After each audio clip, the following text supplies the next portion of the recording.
Hello, my name is Lowell, pronouns he, him, and this is a GMing shop talk with kind of starting from NPCs, a chance to have a couple of us in the Open Hearth community talk about NPCs and then have other folks ask questions, bring suggestions, generally chat about NPCs, or we can wheel off onto other topics as are needed.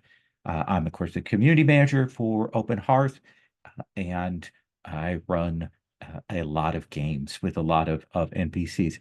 I have asked to kind of co-host this Rich Rogers, a notable podcaster and podcast editor and GM, author of Hit the Streets, a superhero game based on the One Percenters that is out and available on Drive-Thru and Itch.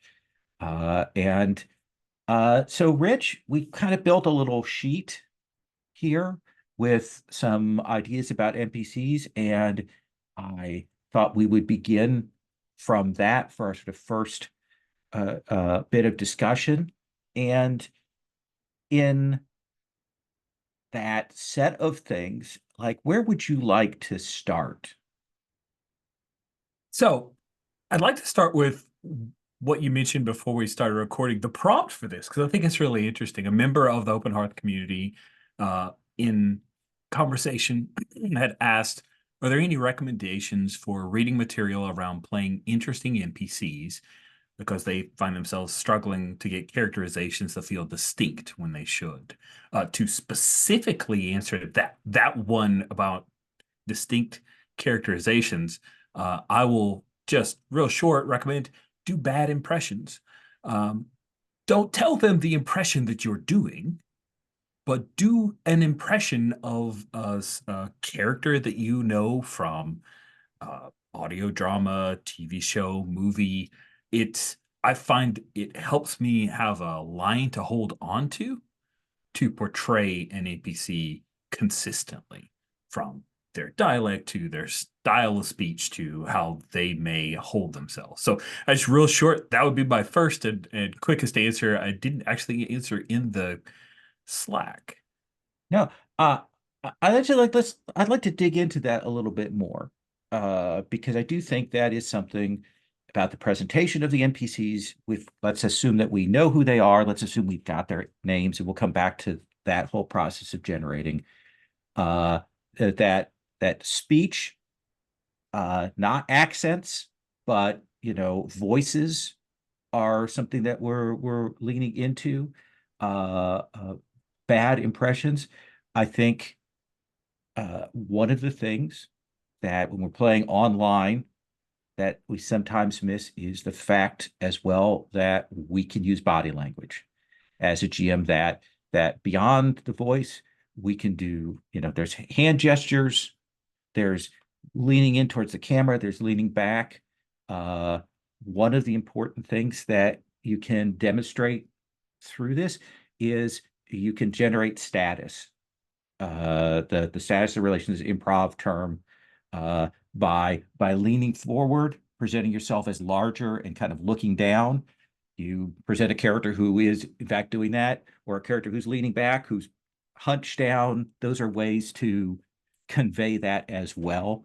I'll do this for characters. Like, you can use your whole body for it, and it's great if you use it sparingly, but it has a strong effect. And Rich, now you also use, I don't want to call it a cheat, but you have some additional tools at your disposal regarding NPC voices and so on. Oh, are you talking about the voice mod program that I use for silly droids and other weird characters? Yes, yes. That is the best $35 I've ever spent in my Oh life. no, really? The best. Like, I could have bought a hardback book to run a different game, but instead I bought this voice mod program, and it's wild. I don't know what the huge Discord of super fans of voice mod use their stuff for, but this is bar none one of my favorite. toys to play with. Now, recent updates to Zoom have made it a little more problematic in that Zoom thinks that the weird robot voice is not my voice and sometimes will mute me. So you do have to be careful and make sure you change your audio to a setting that is as if you were doing a podcast or a live music performance. But yeah, I love that voice mod. Also, not really NPCs, but just as a because I'm talking about it, it has a soundboard function. You can import waves or MP3s and just play sound effects real quick. Lots of tools can do that, but it is really nice to have it all in one. But the voice mod program is super helpful for making distinct characters. And because of the way that it may modulate your voice, you have to be aware of how you sound and modulate how you speak. There are some of them that have a heavy amount of sibilance, so you need to make sure certain consonant choices aren't repetitive. Otherwise, people will lose the ability to understand what you are saying clearly. But yeah, voice mod, huge. And you're using it fairly sparingly. You're not using it all the time. You're using it for distinct elements there. Absolutely. Yeah, Agatha, you put a link in the chat. Can you tell us about this thing that looks really cool? You are muted. Oh, there we go. Yeah, it's just a one-page cheat sheet on itch.io. It's called Speech Patterns for NPCs, a GM cheat sheet. And it just gives you like a combination of speech patterns that you or like it gives you like a list of them and then you can combine them to kind of just create voices on the go. I've found it pretty useful when I'm just like, I don't know. It's yeah, it's I can yeah, it has some things like pace or like tone. So like pace you can go slow or fast or variable. So and then rhythm. And then you can also like roll dice to determine these things. So it's kind of you can really play it up. Like there's also like formal speech or slang or technical. So I feel like if you just like combined one or two of these things, then it feels like a very distinctive voice. That's great. I hadn't seen that before. That's a really interesting a set of ideas. And I do think like the cadence and pace and all of those are the other tools that we have at our disposal. Um, a tone. If you, I think those are all great. Uh, so Rich, we got the voice, we got the characterizations. So where do you want to start? Like that's our presentation. That's our sort of once we've got the NPCs, like that's the execution of them. Sure. But where do we start before that? Well, you need to figure out why this NPC exists in your world. Are they a person you want to portray as? Are they an NPC that functions as a person? Or are they an NPC that functions as a plot device? And you can vacillate between the two ideas. But I'll start off with plot device with some of the ideas. NPCs that exist as a chorus, like in a Greek play, a chorus. These are NPCs that exist to give lore or often to create anticipation by telling you how terrible the threat that you're going to face will be and how much devastation this threat has already caused. I think NPCs that do that can really add anticipation. It can make the world seem more full and vibrant, that it's not just the GM reading box text, but an NPC telling you that thing. Some NPCs can exist as a plot device, as a mirror to, or a counter to PC desires or parts of the history that a player is most interested in, or they may react to the proclivities of what a player has their character doing to highlight what the PC is doing. This is how you affect the world because this NPC is a plot device, is the mirror to what's going on. And then the third one is a plot device that's mechanically motivated. Generally in Powered by the Apocalypse games, hard moves reactions to misses, or because you have a golden opportunity or the players look at you expectantly, I will shift or switch an NPC how I may have previously portrayed them or conceived of their thoughts or alignments or histories when a hard move indicates, okay, this is the time when somebody's a traitor. Who's the most interesting traitor here? Even if I didn't realize they were a traitor, if the rules say that this needs to take place, that NPC will fit the bill. Does it cause some head scratching? Maybe. But if you have players who are interested in being part of an exciting, unexpected story or roll the miss, they'll go with it more often than not. And if they don't go with it, that even creates interesting opportunities as well. But yeah, that's NPCs as plot devices. What about you, Lowell? Are there any plot device NPC utilization that you like to use? Well, I'll say to echo what you have presented there as like very much Harvest of Wulin is driven by those hard moves. Those failures are going to change up, bring onto the stage those characters that are in your entanglements, and bad things are going to occur, and revelations may occur about who they are, what they're about, and so on. And I think that's really important. Another thing I'll mention with that, like using NPCs as a tool rather than kind of the interaction and development and building them up, is if you're in a game, especially a game that may be a little more grimdark or a little bit tougher, like Monster of the Week or Monster Hearts, or where players have had a set of bad rolls where they get frustrated. Sometimes as a GM, you can read that. You can tell that there's a little bit of disheartening going on, especially if they've done things, they've done operations or tasks or trials or something, and they don't have immediate payoff for that. They can't see necessarily the end results. Having an NPC come in to thank them or reassure them, or give them that uplift to say to them, yes, you have actually done good. You have made a difference. People know it and they appreciate it. That's an important thing to keep in mind. I think it is really important to vary that. Not necessarily that the NPCs are always cheerleaders, but that they are good people. I have played in games with GMs where, because they believed in challenge, every NPC was an antagonist.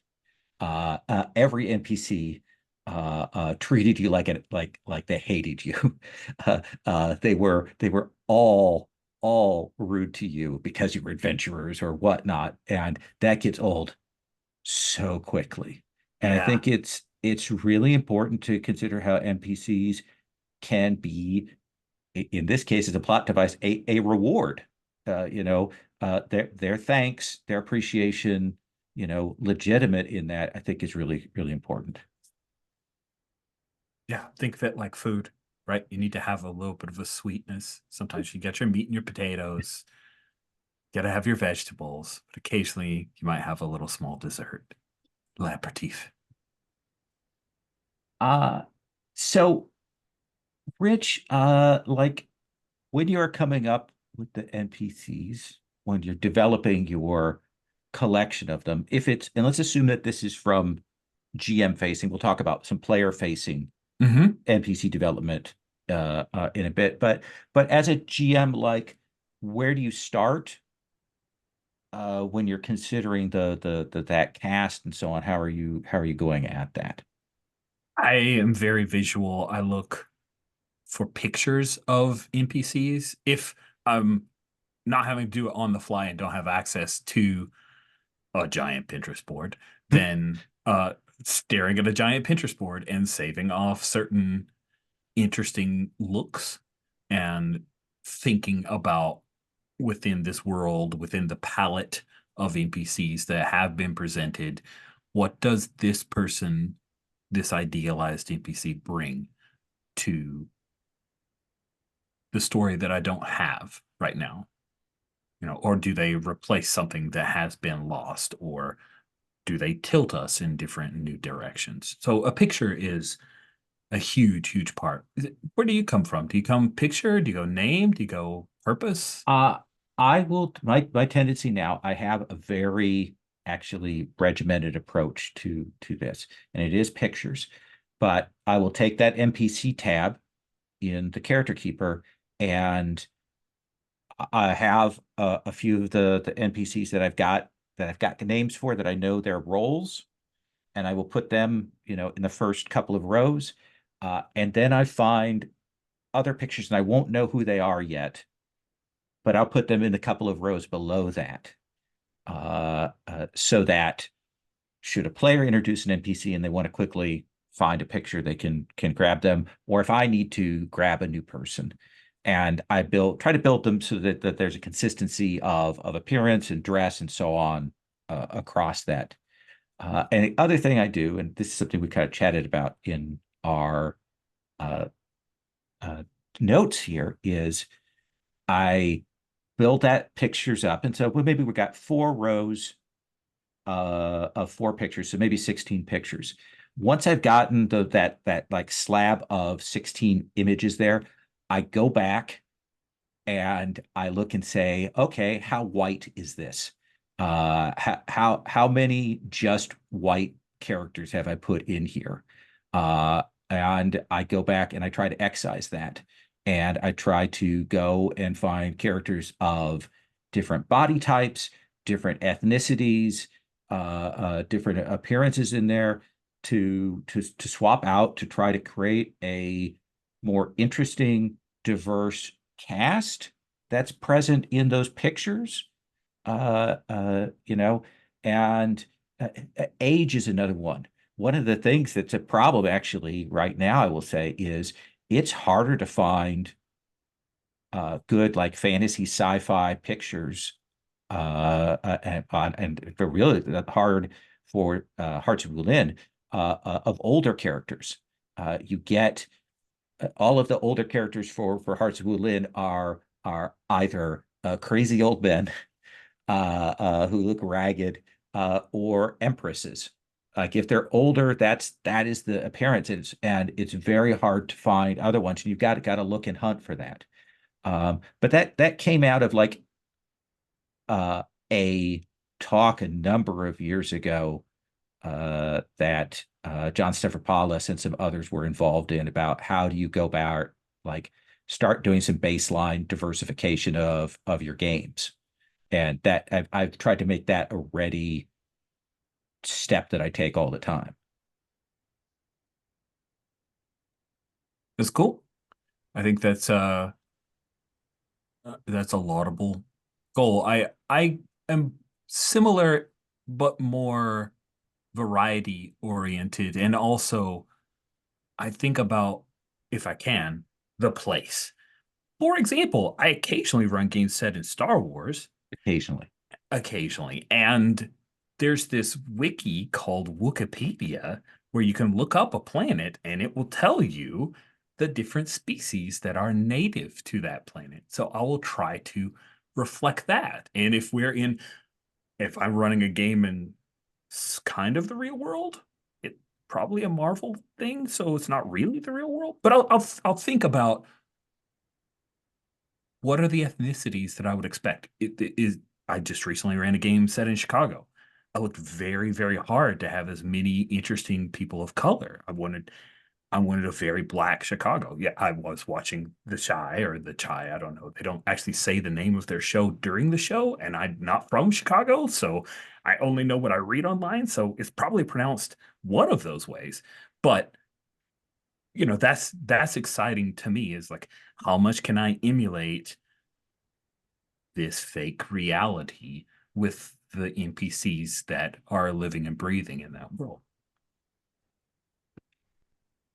We talked about a couple other things. I will also mention in terms of variation, I think it's important to vary genders and pronouns, like to give representation to that. You try to get that. One of the things then as a GM you have to be good about is once you've established that following through. I was running actually Wulin on Wednesday, and I had a couple of characters that I had deliberately made they them, and I didn't review my stuff beforehand, and I misgendered like several times during the session. It bugged me. I did a bad job with that, but I think that's something important to keep an eye on, and to have those characters in there as representation. Another tool there, and this is kind of tangential to that, is I use to generate names, especially for fantasy or sci-fi worlds. I use a Markov name generator, and I'll put a link to this in the chat. Basically, this is a online program where you can put in a data set of names or places or terms, and it will take those and it will generate new random terms based on the phonetics, the kinds of sounds that are occurring that will rearrange them. And I use that to like get a set of sounds that are not necessarily Western sounds, like to get sounds from various Southeast Asian to get a different set of sounds to your place names and so on. You can mix that up if you want to create a more cyberpunk world with the idea of the melange of cultures. You can put in a lot of stuff into that and generate it. And it's a very easy way to do that and get striking and unique names that also have a kind of internal consistency across them. I had never heard of this until you put it in the doc, and holy moly, this is my new favorite name generator. Yeah, I will go through and generate names and make. I have a lot of documents of names from various places there. So Historically, I always went to Fantasy Name Generator, but some people have reported that when they link out to it, they're getting some notifications. There's some spammy stuff going on there. So I've tried to avoid that. Don John is one of the generators that I like to use for Star Wars names, but I'm sure we could talk for about NPC name generators forever. There are billions of them. There's one other I wanted to throw out, and I wanted to find the link to it. It is probably one you gave me, to be honest, but it generates names based off of the ethnicity or the history. It's random behind the name. I think you shared that with me way back in the day. That was fantastic. Everything from like Belarusian to Welsh to Macedonian. You can click multiple and it will throw it into the generator results. Very cool. Yeah, I like that one quite a bit. Some of that stuff is drawing from census data. So one of the interesting things to be aware of when you're generating names, and I had this actually pointed out to me by Elin Wang, is that those name generators are often incredibly modern. And if you're dealing with foreign names, like Chinese names, and you're doing a name generator for that, you be aware that you're going to be getting names that are incredibly anachronistic potentially to the time and period and so on that you're dealing with. So one of the things that I've done with that is I go and look at the literature the names of characters that are written of novels and things from that time and take those pieces and generate names mixed up on based on those. Oh, that's fantastic. What a great suggestion. So we've done our 30-minute chat. We still have other topics to hit, but we want to open it up and see if other people have things about NPCs they want to mention, talk about, topics they want to cover, or questions they want to ask. Just want to throw that out there at the risk of putting an open question on the table. Agatha, let me ask you this, maybe and maybe you can talk about this, because I consider you the expert in this. Can you talk about how good society handles those NPCs and those pieces and things as kind of the player fronted things, and what your experience has been of that? Oh, wow. Look at you.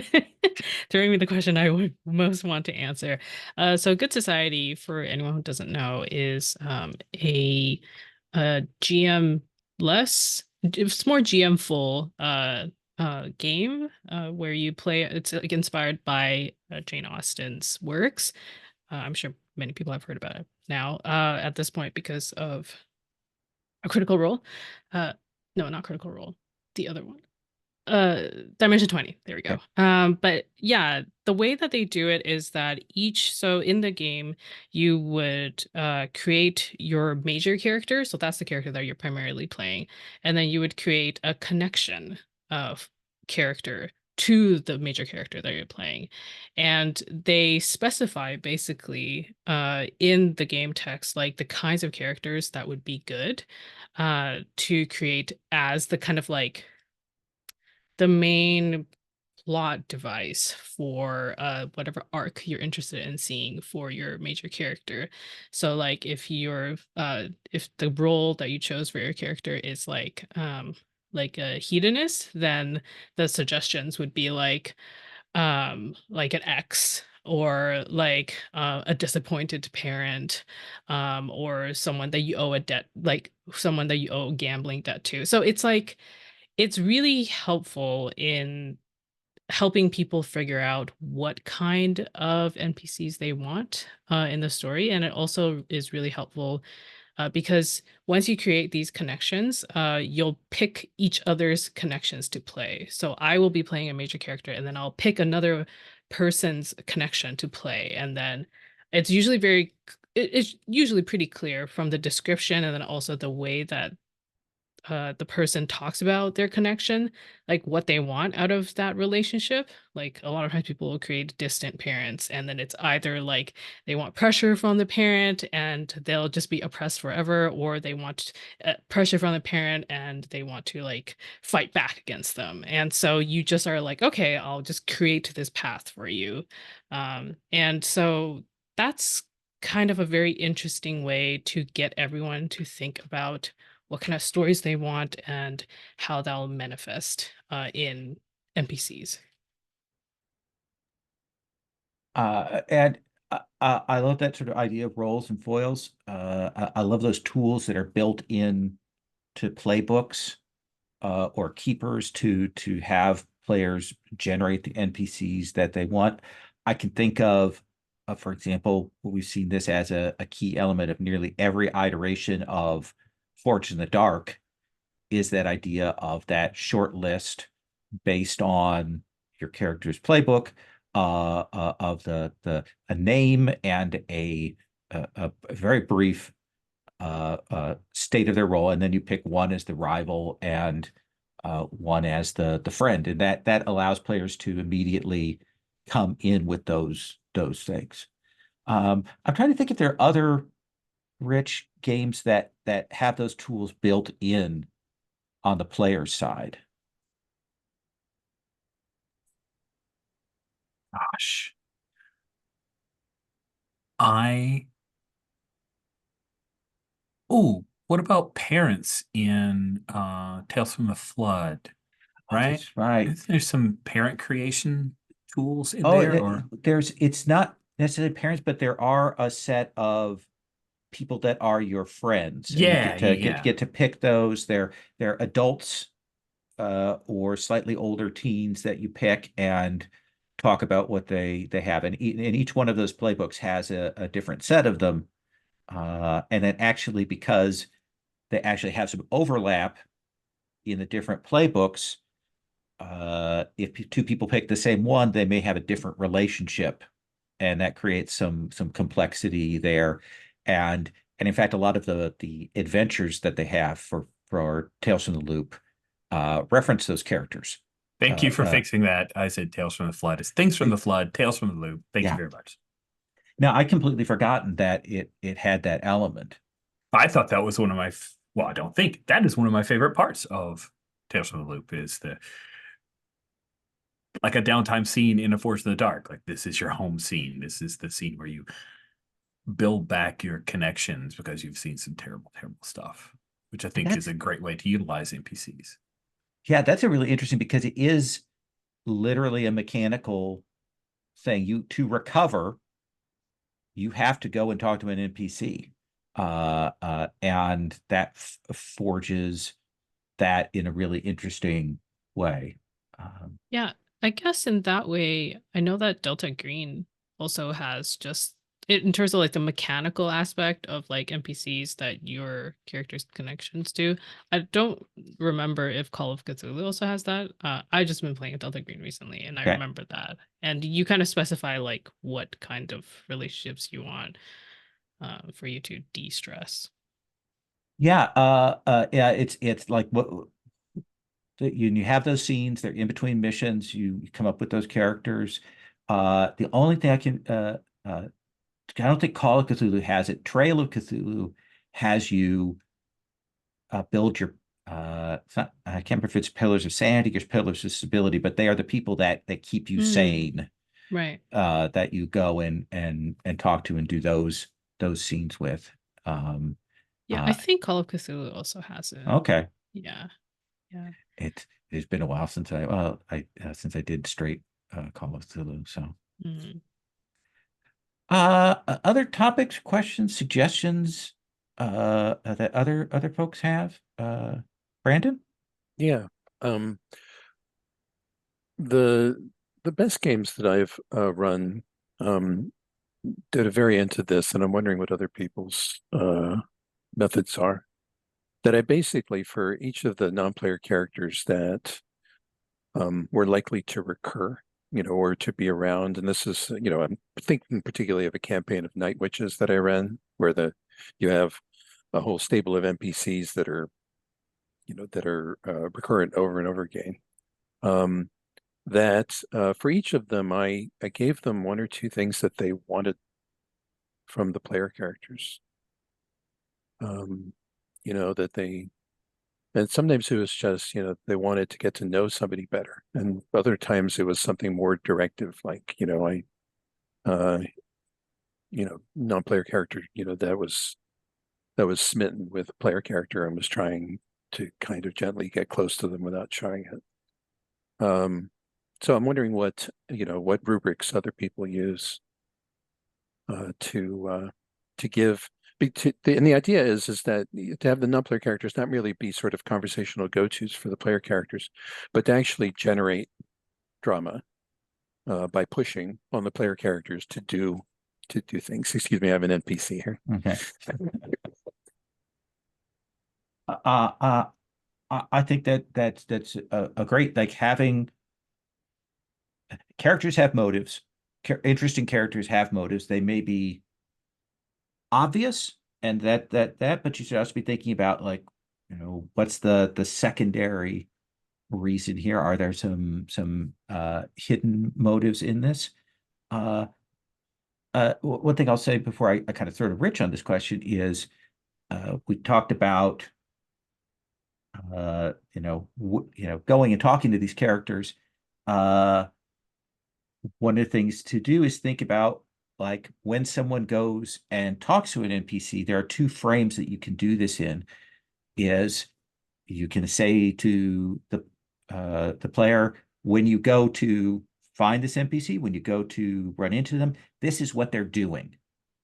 They're working on a car. They're reading a book. They're in a cafe.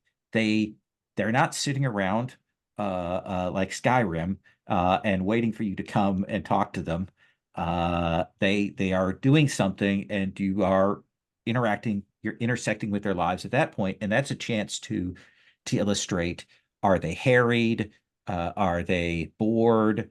what are their interests, and to maybe potentially create some contrast from expectations. If you've got the librarian character and you go and they are working on under the hood of their car, maybe that's an interesting contrast. The other approach, the sort of flip side to that, is if this is an NPC that the player has maybe come up with or has thought about or is interested in, is to say to the player, what are they doing when you go there? So that the player can give you some expectations, add to your information as a GM, say to you, this is kind of what I would like this character to be like, and give you some help on that end of things. Rich? So I like the idea of allowing the player who wants to see an NPC giving some of the definition, but a lot of times what I'll do is I'll yes and point to another player and say, but what is this thing that adds a tilt to this so that it isn't just a recursive loop? Player gets NPC they want, NPC is exactly what they expect. That's so nice. I like having another player at the table add a tilt. And then now we have two players who are interested in that NPC because they both helped to create. So my answer before you gave a bunch of better answers, but my answer to Brandon's question would have been, it depends, but with more detail than just it depends. If I want an NPC to be attractive, and I mean not as in physically, sexually attractive, but attractive to a player, that NPC's portrayal depends on what I think that player most engages in. If they're here because they want to solve mysteries, then this NPC will have inaccuracies about them or things that they don't want to talk about, because now that player wants to figure out what that is going on with this NPC. If the player portrays a more heroic style of character, very showy about what they do, then the NPC might be a little fawning towards them. Right? What is the thing that this player is trying to engage with? Okay, I want that NPC to give them a bit of, it's a little bit of a sale, it's a little bit of a hook, it's a pull. But if my goal as a GM is for the NPC to be someone they want around, then this NPC needs to give the players engaging with them a bit of what they're after.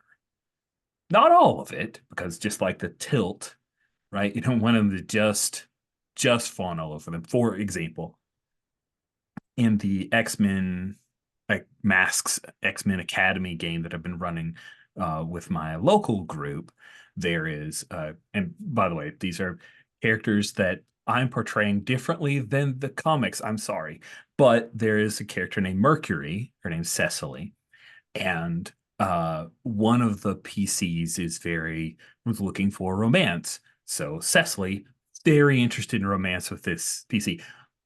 Down for romance, really, really interested, but also this NPC, very clingy, very, very needy. So it's a problematic romance. That tilt is, the player's like, oh yeah, but maybe when no one else is around, we engage, and maybe, I don't always want you around, and now I have to deal with that. So that's one of the ways that lure and tilt or shift it so that it isn't a perfect, like these two puzzle pieces need to be really close, but you can't really shave off the space to make it perfect. So it's so close, but not perfect. I will say one of my favorite tilts is, as GM, is to be very meta when they're interacting with a player, with an NPC. For example, the player might say to them, he tells you that, yeah, absolutely, he'll be right on that, he'll get on that. So he lies to you as he says that. And to be explicit about that, not tell them why this person's lying, but to give that, the kinds of tells that an audience back home would know, and to give us a, since the player can read these things, um, or they say, oh yeah, I'm in love with this person, but you can tell they're not. You can tell they're thinking about someone else. These are tilts that you can throw in, which immediately makes the player go, wait, what? You know, with that, I think that's a really, really good thing to do. Yeah, I have to be careful. I do that all the time because Lowell taught it to me, and I'm like, oh my God, I can't wait to tell this person that this NPC is lying to them. But I don't know how a generous way. So folks who may have dealt with game masters who all the NPCs are hostile towards them, right? Be advised that if you tell that particular player who has that expectation from a game, I would not say it's trad damage, Yeah. because that's not generous at all. But maybe a person who's been engaged in games like that, and you tell them an NPC is lying, that can cause some serious tumult. So be prepared for that. But generally, That's a really good point. That's a really good point. I've seen people get set off. Like I have had a player get set off from these going that they're lying. It's like they'll just stop, cold stop, and now it's all about that lie and ferreting it out and what die rolls can I do to solve this problem, and it gets like really off track. So be advised. It'd be weird. Other folks have questions, ideas, suggestions that you want to make? I would like to say that I use the Hearts of Wulin entanglements for a lot of games, Lowell. Because there's not a better thing I've seen for making PC NPC triangles, which are so often powerfully generative of player character interaction, right? Get a NPC that matters to two PCs and off you go. And so I've transplanted that in one way or another into a great many other genres. Yeah, I love those triangles there. Because it doesn't only present your relationship with another character, it presents that there's the NPCs have issues with other NPCs right away. I will say one of the things I've done in terms of that's like actually as a concrete GM tool, if I'm using entanglements and I'm running a short game, a one shot or a short series, is I populate that NPC tab with pictures and names ahead of time. And as people go to do those entanglements, I will say, you are welcome to use anyone from the NPC tab, because it saves some time. It means that people can go and look and find a character that immediately they fall in love with. And they're not having to go and hunt on Pinterest. They're not having to go and look at a name generator. It is an easy thing to do, and a useful seeding thing generally, I think. I've stolen that from you, and used it to good effect. And I'm trying something in a more recent game where I knew I needed, okay, we need somebody who works at the store next door to the motel where everybody works. And so I just put, yeah, this is the NPC that works at the store. And there's certain players who are like on a race to try to define that NPC. And it can be really fun because then they give me a role to play. That's one of the ways I think of NPCs. Like I engage with RPGs not because I want to create this immense world and story and have you experience it. That's just not my jam. That's amazing that people have the brain space and creativity to do that. I'm here to make funny noises and roll some dice to get surprised. So making funny noises and talking funny voices is my catnip. And I love when a player gives me a surprise about an NPC. I'll often have folks, paint the character, I guess, to steal the term of paint the scene. I'll ask for an aspect of an NPC as they're introduced, similar to the tilt that I talked about before. selfishly just to get a challenge. Like, I know what I will do with this NPC. Now you, player, surprise me because I'm asking you to give me something that is opposite of my default inclination in this moment. And that's really fun. There's a player side thing to that I think is really important too, is your GM is working to create a lot of NPCs in most games. And quite honestly, they are throwing spaghetti at the wall to see what sticks. They are throwing out characters, they're throwing out people, they're trying. As a player, there's nothing more rewarding for a GM than the player going, I love this NPC. I want to interact with this NPC. I want to engage with them. I want to have conversations with them. I think that is something as a player, if you do find yourself like, that's an NPC I want to interact with, being really explicit about that. Like that is the one, and maybe revealing to your GM that you have a type. I know some of Sherry's type, and I will deliberately put NPCs in of that sort of slightly broken bad boy, but they're not entirely unredeemable. There's that. Rich has a type. I know I'm not going to say what it is, but I know when I could put a particular NPC that will hook Rich very easily. Yeah, drop of a hat. Yep. But yeah, I think it's worth doing that. Really being explicit. And with this, I'll say that as a GM, like sometimes, especially if you've got a big cast, if you've built up a big cast over time, sometimes doing an explicit check-in to say, hey, which of these NPCs do we want to like promote to recurring, featured, named in the title card status? Do we want to give them top billing amongst the supporting characters?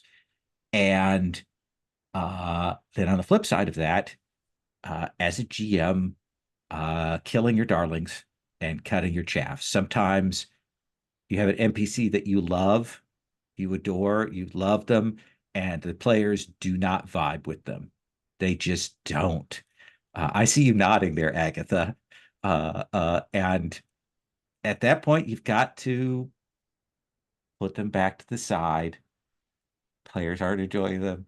They're not going to get more screen time. You were very excited to do it, but this is your experience as well, Agatha?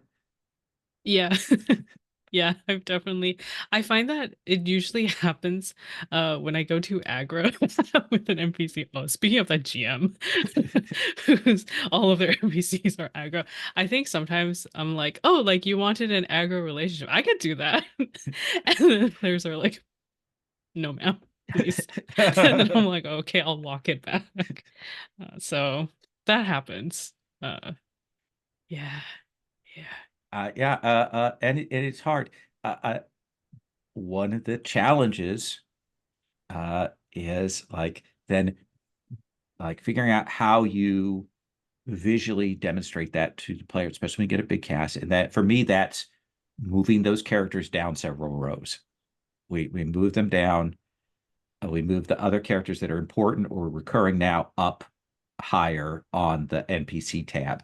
And I especially with long games, I very consciously go through and do that reorganizing and refocusing and so on. As much because it reminds me who is important and who we don't need to be dealing with there. And I'll say with the kill your darlings thing too, I'm going to throw up to Rich here in a second. The longer we get into the campaign, the closer we are to the end of the series, the more vulnerable NPCs become to hard moves. Yeah, it's Lowell be dropping them like fly, like ooh, ooh, ooh. It's scary. I just like stop hard moving death to my people. Sometimes if I have a whole lot of NPCs, I'll break them into groups, location-based groups. Like I've got 30 NPCs to deal with, but these 5 people are only going to be here. So if you don't go there, then unless it's a modern game, and then, whatever. But like, if you don't go there, then I don't have to worry about what the heck they're up to. I can focus on these 25. That has been pretty helpful for me. I don't have to kill them. I just have to move out of town. Brandon? A corollary that I discovered to kill your darlings, as you just illustrated, is let your darlings die. One time during the Night Witches campaign, somebody basically bombed an area, and there was a big fire, and I turned to one of the other characters and I said, "Who dies in the fire, who shouldn't?" And they named their character's lover.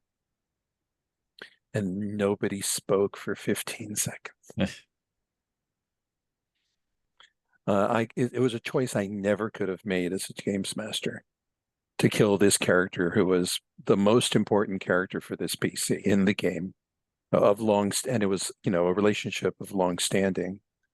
But they offered them up, and I was thunderstruck. It was amazing, fantastic. But so sometimes that happens too, and I found that it was so rewarding to let that happen. Absolutely.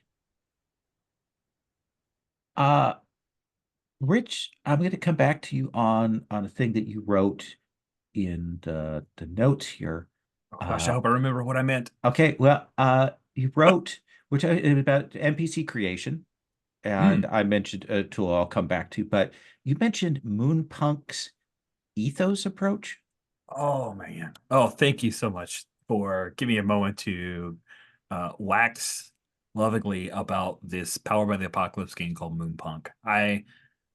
I think Moonpunk's pretty great. It's a game that it's like very Monster Wiki, but had this super cool approach. You should totally check it out. But there's one page in the game, and it's about so it's very punk oriented, and it's written by a couple folks who know a lot about the punk scene history and the like, and they talk about their ethos. So the ethos is great because it's for players to create their characters, but it's also for the GM to create NPCs of substance.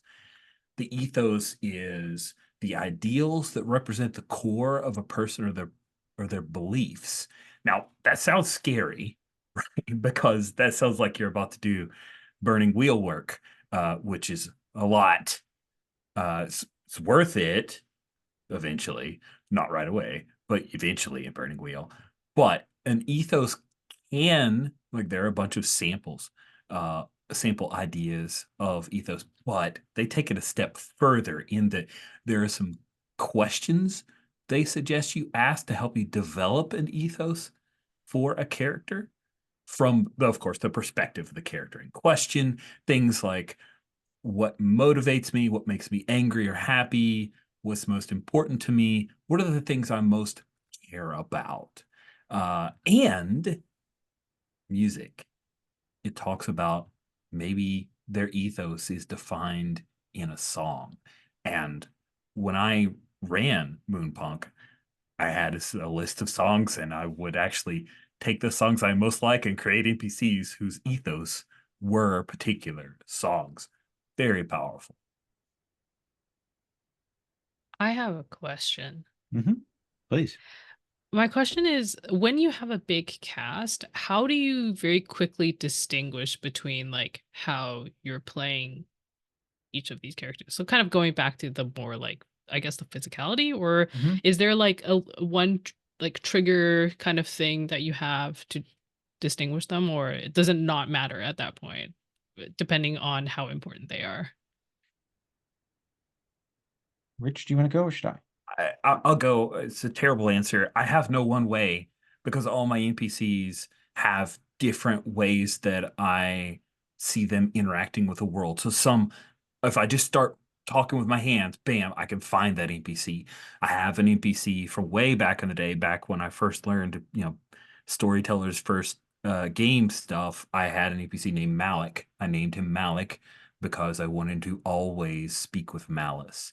And just by now I'm playing Malik, and everything is about his barely bridled rage. So I have to have keystones, and those keystones are varied from everything from accent to just look at the picture to the way I hold my body, the way I interact with people, word choices, style of speech. So yeah, just try to develop that keystone, and probably don't write that down where players can see, because often it's kind of embarrassing, but those keystones are how I will find them really quick. And it's been super hard in the live game where I can't hide, hide as well, because I'm in a physical meat space, and I have literally 5 to 8 NPCs in a scene at any given time. It's hard.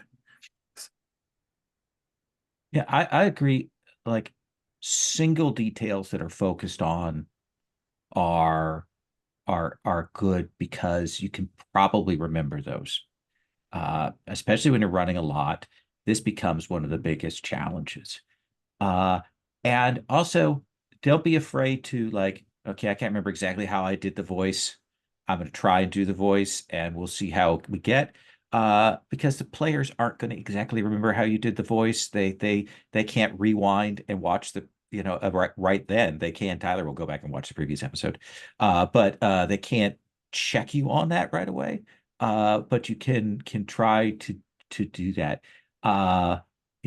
For me, it's easy because I do have some go-to big ticket, singleton approaches to NPCs. I'm afraid to actually give these away. I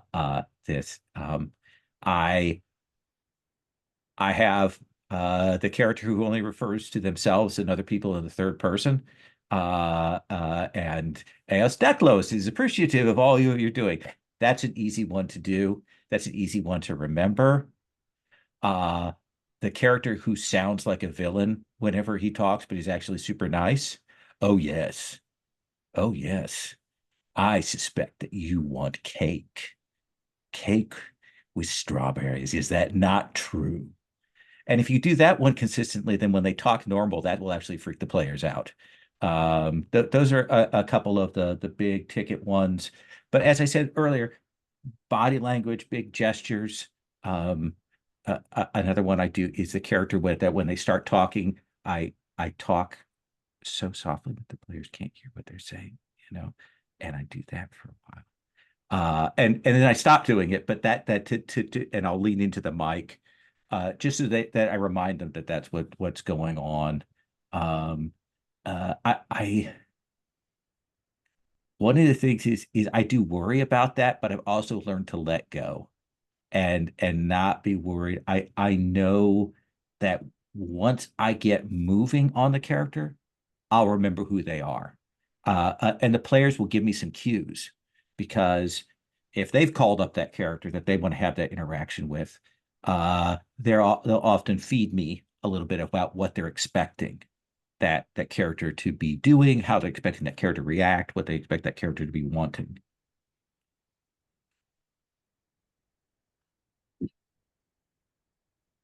Another thing I'll say, and then I'll go throw it back to Richard. He talked about the ethos tool. One sort of resource tool, inspirational thing to consider is a lot of the later Gumshoe books, in particular, Armitage Files and Dracula Dossier and some of the other ones, do a really interesting thing with the presentation of NPCs in that reference material. And I rarely work directly from modules. I do sometimes, but I often will read through them for inspiration. And they have a technique in a lot of these games that are set up for improvisational GMing is they will present every NPC in 3 modes. And they will give you, here is what this NPC is like if they're an ally or they're potentially good. Here is what this NPC is like if they're kind of out of the loop, maybe neutral, they've got some other things they're about. And then here is what this NPC is like if they are evil and corrupted or broken or whatnot. And I find that really useful. It's really inspiring, like to look at that. And sometimes when I've got an NPC that I'm putting on the table and I don't know what to do, I do stop and I try to visualize them in each of those modes. Like, how would they look different in each of those ways? And I think that helps create a certain amount of dynamism, in that you're not just visualizing that NPC as, okay, this is our hero sidekick.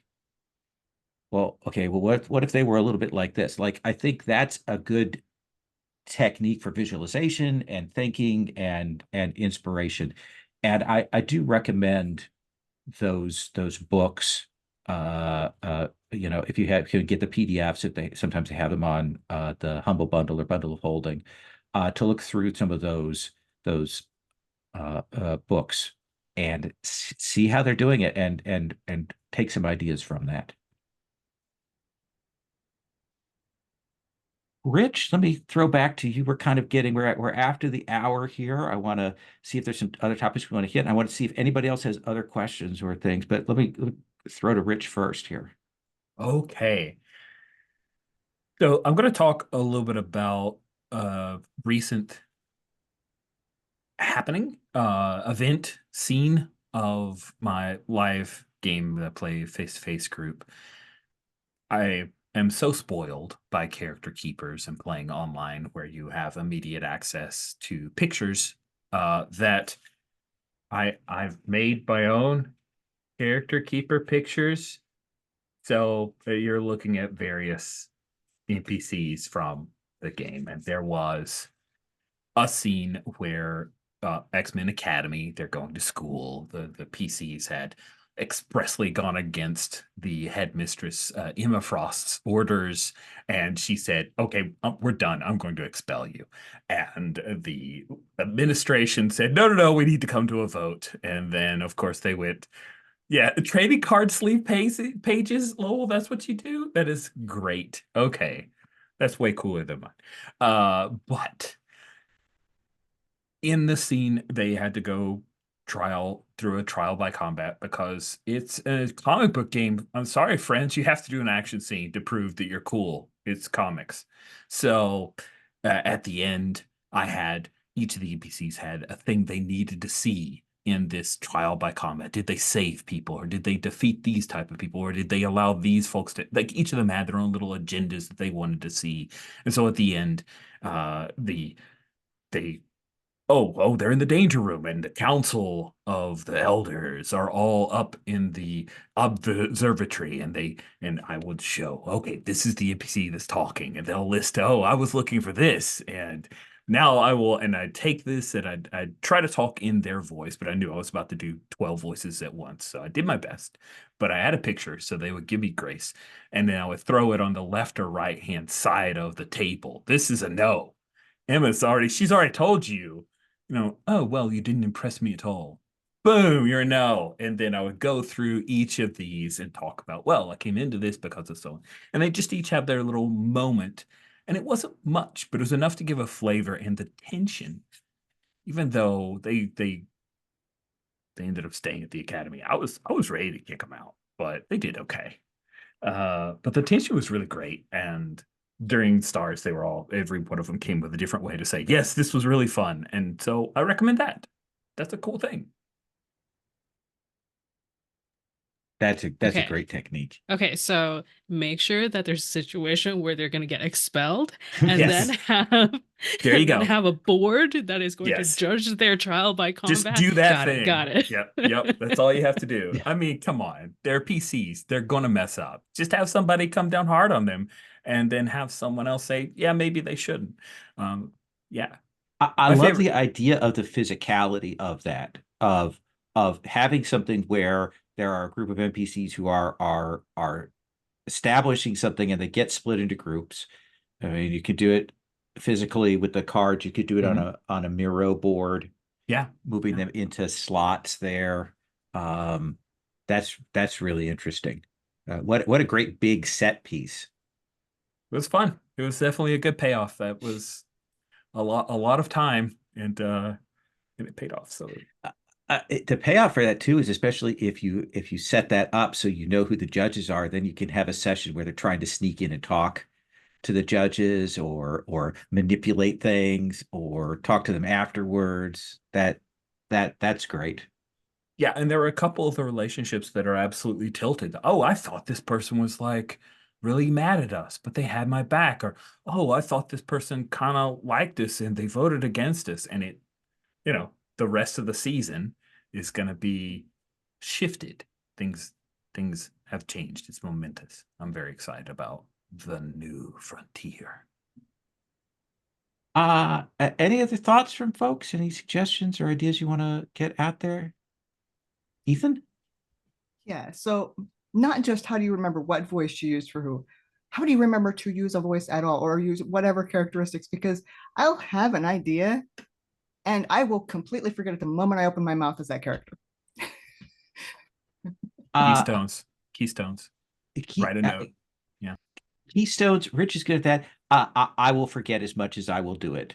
I, for me, it's being willing to accept, that you're going to miss it sometimes, and sometimes you're going to remember it, and not struggling on that. I find if I'm not worried about it, I'll remember it more than I don't. But that's something I had to let go of because for the longest time I would like freeze, especially if I knew I had done a specific voice. So it is a detaching thing for me, because I am terrible at taking notes when I run. I am very bad at it. My handwriting, which is not great at the best of times, I'm taking notes while I'm still watching the screen, and they are hot garbage. And sometimes I will go back and go, okay, I can pull out. I think I wrote down a name here, and I've got this. I have the advantage that Sherry plays in a lot of these games, and I can go and ask her because she remembers everything. But Yes, if you don't, then yeah, being willing to be a little more vulnerable and not perfect on that. Sometimes the keystone I have is an opening phrase or statement, and it's a little hacky or hokey, but it at least makes sure I start off right. I once had a scene recently with Wolverine and Cable both in the scene, and I'm just doing the same voice. I'm not that great. I'm okay at it, but it was just my gruff kind of, yeah, this is the badass voice. This is my badass voice. That's it. That's all it is. And one of the players, because we've started using the traffic light of the red, the yellow, the green, the yellow is like, wait, hold on a second. They like tap the yellow. Wait, who said that? I'm like, shit. So I would sit up straighter if I'm to Cable because Wolverine's only 5'3". So Yeah. Wolverine, Cable. That's it. Anything else anybody wants to throw into the ring here? The way that I actually remember like NPCs personally is I always remember them by their relationships either to the PCs or to each other. Like sometimes I'm like, oh, this is the guy who's really resentful of their older brother. And I don't think I do a lot of voices. But they probably come out with different energies, and that's the only thing that I really do, which is why I was like, oh, this sheet is so helpful because I've just never really done that. But yeah, that's how I remember most of them, where there's like one thing that they like, and then I'm like, that's it. Yeah. Besides voices, I also think sensory details are really easy but also ones that I can remember. Like if there's an NPC who you want to say is attractive, one of them you can say is when he stands next to you, oh, he smells really good. Like that is one of my favorites. Like that's a great go-to for senses, or or even ask them to describe what their cologne or their perfume is like. Or like are they wearing outsized clothes? Are they wearing rumpled clothes? Like those are other kinds of sensory details, smell, and other kinds of visual and things like that. I like that stuff. Anything else from everyone? Well, I want to thank you all for coming and chatting and listening to Rich and I spiel about NPCs. And I appreciate this. Again, this is part of Open Hearth. We're trying to get a few of these when we can. This would be a rough version of this in the audio form and so on. And if you have other topics or things you want us to talk about, to workshop like together as a group, please feel free to give us a heads up, and we'll try to schedule those in. One of the things that Rich and I have talked about a couple of times that we'd like to come back is like drilling down on a particular game. In particular, we talked about masks and talking about like with that game, like how that operates, because I think that is a good game with a lot of principles to learn from. So we'll hopefully do more of that in the future. Thank you, everyone. Rich, thank you so much for being willing to do this. Thank you, Lowell. It was really fun to be here with you and everybody else. So I am going to stop the recording.